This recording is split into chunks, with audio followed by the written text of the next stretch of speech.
Punya cita-cita jadi abdi negara? Kalau iya, Anda harus simak ini baik-baik. Ada kabar besar dari Kementerian Hukum dan Hak Asasi Manusia atau Kemenkumham yang baru aja buka rekrutmen besar-besaran untuk tahun 2025. Nah, dalam beberapa menit ke depan kita akan bedah tuntas semua yang perlu Anda tahu. Yuk kita mulai. Jadi, kita bicara soal instansi apa sih ini? Ini bukan sembarang kementerian.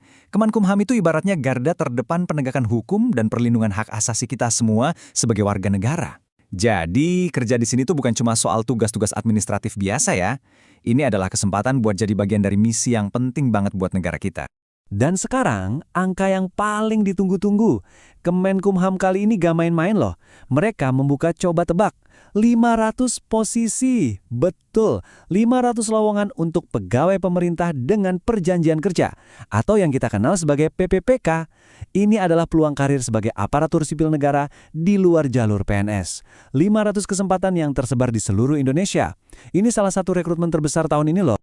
Oke, jadi apa aja yang bakal kita bahas tuntas? Pertama, kita lihat kualifikasinya. Terus kita intip posisi apa aja yang ditawarkan. Setelah itu, kita akan pandu Anda soal pendaftaran dan proses seleksinya. Dan yang paling penting, kita bakal catat semua tanggal-tanggal krusialnya. Pokoknya, semua yang perlu Anda tahu ada di sini. Nah, ini yang keren. Kesempatan ini bukan cuma buat yang tinggal di Jakarta aja, sama sekali bukan. Ini adalah panggilan nasional. Peluangnya tersebar di 38 kantor wilayah di seluruh Indonesia. Jadi dimanapun Anda berada, dari Aceh sampai Papua, ada kemungkinan Anda bisa membangun karir sambil mengabdi di daerah Anda sendiri. Baik, sekarang kita masuk ke bagian yang paling krusial nih. Pertanyaannya, apakah Anda memenuhi syarat? Anggap aja ini semacam checklist cepat. Yuk kita lihat bareng-bareng, apakah profil Anda cocok dengan yang mereka cari. Ini dia syarat-syarat umum yang wajib dipenuhi. Usia Anda harus di rentang 20-40 tahun. Terus, Anda juga harus punya pengalaman kerja minimal 2 tahun, dengan IPK minimal 2,75. Poin penting lainnya nih, pastikan Anda saat ini bukan PNS, PPPK, TNI, atau Polri, dan juga nggak aktif di partai politik. Tentu saja, sehat jasmani dan rohani itu wajib. Nah, ini detail yang sering banget bikin orang keliru. Jadi, selain syarat umum pengalaman 2 tahun, pengalaman kerja Anda itu harus benar-benar nyambung sama posisi yang Anda lamar. Misalnya mau daftar jadi analis SDM, ya pengalamannya harus di bidang HR atau kepegawaian. Mau jadi perencana, berarti Anda harus punya pengalaman di bidang perencanaan atau budgeting. Kesesuaian ini kuncinya. Oke, syarat-syaratnya udah kita bahas. Sekarang, kita masuk ke bagian yang paling seru. Posisi apa aja sih yang dibuka? Dengan 500 lowongan, pilihannya lumayan banyak dan beragam. Yuk kita lihat lebih dalam. Ini dia 5 kategori utamanya. Ada analis SDM dan perencana yang butuh kualifikasi S1 atau D4 yang spesifik. Tapi, coba lihat deh, ada kabar baik buat Anda. Posisi penata layanan operasional itu terbuka untuk S1 semua jurusan, dan pengelola layanan operasional untuk D3 semua jurusan. Coba perhatikan juga jumlah alokasinya. Itu menunjukkan di mana kebutuhan terbesar mereka saat ini. Kalau kita lihat dari diagram ini, jadi kelihatan jelas banget ya.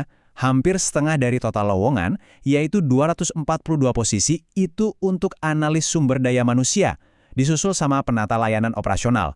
Ini artinya apa? Ya artinya Kemenkumham lagi butuh banget tenaga ahli di bidang SDM dan pelayanan operasional.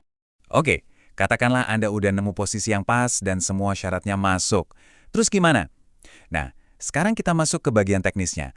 Gimana cara daftarnya dan dokumen apa aja yang harus disiapin? Yuk kita siapkan amunisinya. Prosesnya 100% online ya, lewat portal resmi SCASN. Caranya gampang kok, cuma ada 5 langkah. Buat akun, isi data diri, pilih posisi. Nah ini, dengerin baik-baik. Anda cuma bisa pilih 1 jabatan dan 1 unit penempatan, nggak bisa lebih. Setelah itu, unggah semua dokumen, dan terakhir, jangan lupa cetak kartu pendaftaran Anda sebagai bukti. Sekarang soal dokumen. Tolong ini diperhatikan banget, jangan sampai ada yang kelewat. Semuanya harus hasil scan berwarna dari dokumen asli ya, bukan fotokopian. Dan ada 2 detail kecil tapi fatal kalau salah. Surat lamaran harus ditujukan langsung ke Bapak Menteri Hukum dan HAM. Kedua, surat lamaran dan surat pernyataan wajib pakai e-meterai 10.000. Jangan sampai salah loh. Oke, anggaplah aplikasi sudah terkirim. Dokumen lengkap semua. Selesai? Oh, tentu tidak. Perjuangan baru dimulai. Sekarang kita masuk ke tahapan seleksinya. Ada beberapa gerbang yang harus Anda lewati, dan kita akan bedah satu persatu. Jadi, ada 3 tahap utama. Tahap pertama itu seleksi administrasi. Gampangnya, ini cuma pengecekan kelengkapan dokumen. Sistemnya cuma lulus atau gagal. Kalau lulus, Anda masuk ke arena utama. Tahap kedua, yaitu seleksi kompetensi pakai sistem CAT dari BKN.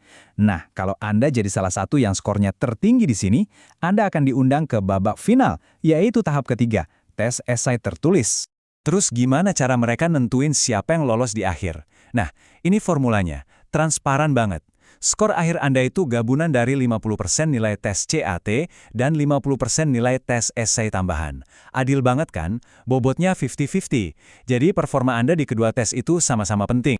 Oke, sekarang kita ke bagian yang paling sensitif soal waktu. Salah tanggal sedikit aja bisa fatal akibatnya. Ayo, siapin kalender Anda atau langsung aja catat di HP sekarang juga, karena semua tanggal ini super krusial. Ini dia jadwal lengkapnya. Dicatat ya. Pendaftaran dibuka 7 Januari dan ditutup rapat-rapat tanggal 23 Januari.